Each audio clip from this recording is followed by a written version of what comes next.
Have you ever heard of a man who started one of history's greatest scientific revolutions, only to be swallowed up by one of its most violent political ones? Well, that's the incredible story of Antoine Lavoisier, the man who basically taught the world how to think like a modern chemist. So think about this for a second. When a log in a fireplace turns to ash, or a candle flickers and dies, what is actually physically happening? It seems so simple, right? But for centuries, this very question had the greatest minds on the planet completely stumped.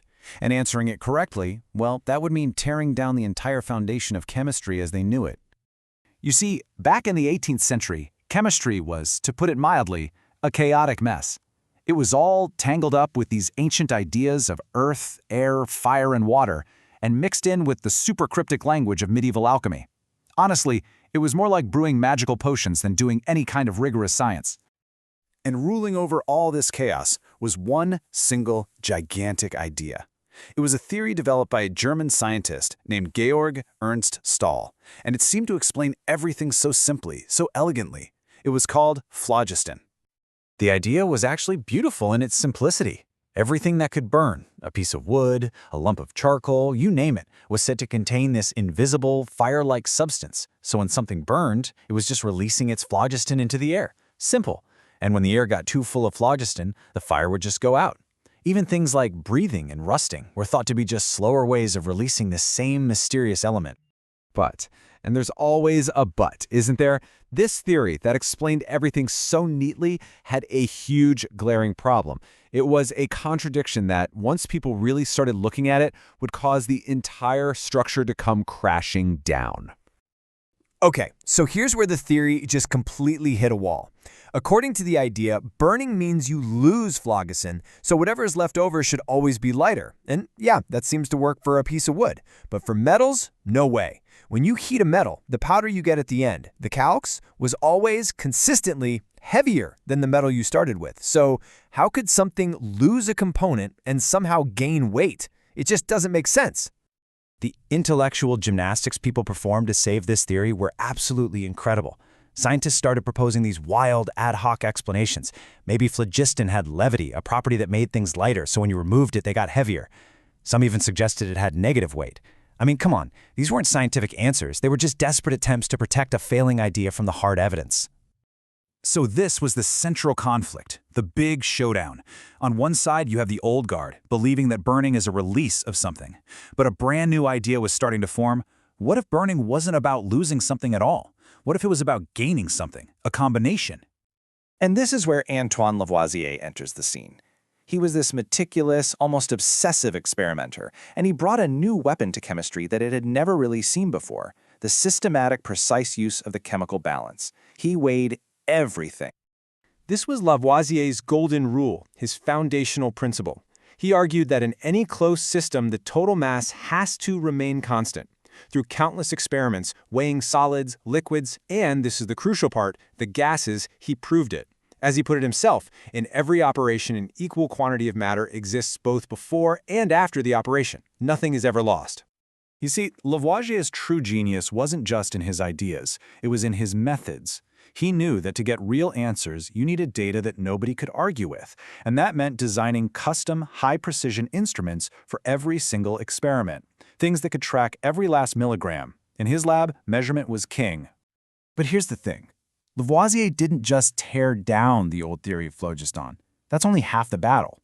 He built a completely new, logical, and elegant system to replace it. And he started with the very language of chemistry itself. He realized you can't improve how you think if you don't improve the words you use. So with his colleagues, he created a whole new naming system. Gone were these confusing alchemical names like corrosive icy oil of tin. In their place were logical names based on what things were made of. Zinc cox became zinc oxide, which tells you right there it's a compound of zinc and oxygen. The mysterious dephlogisticated air was finally identified and named oxygen, or acid generator. It was brilliant. He then compiled all of his revolutionary ideas into this one incredible book. It laid out the law of conservation of mass, the new oxygen theory of combustion, and even included the first modern list of chemical elements. This book was basically the founding document of the chemical revolution. And right here, the story takes its tragic turn. In the very same year his groundbreaking textbook was published, 1789, another revolution kicked off, the French Revolution. And Lavoisier, the great scientific revolutionary, was about to become a victim of the political one. So, how did he afford all of those expensive custom-built instruments? Well, the great irony is that Lavoisier was a shareholder in something called the Ferme Générale.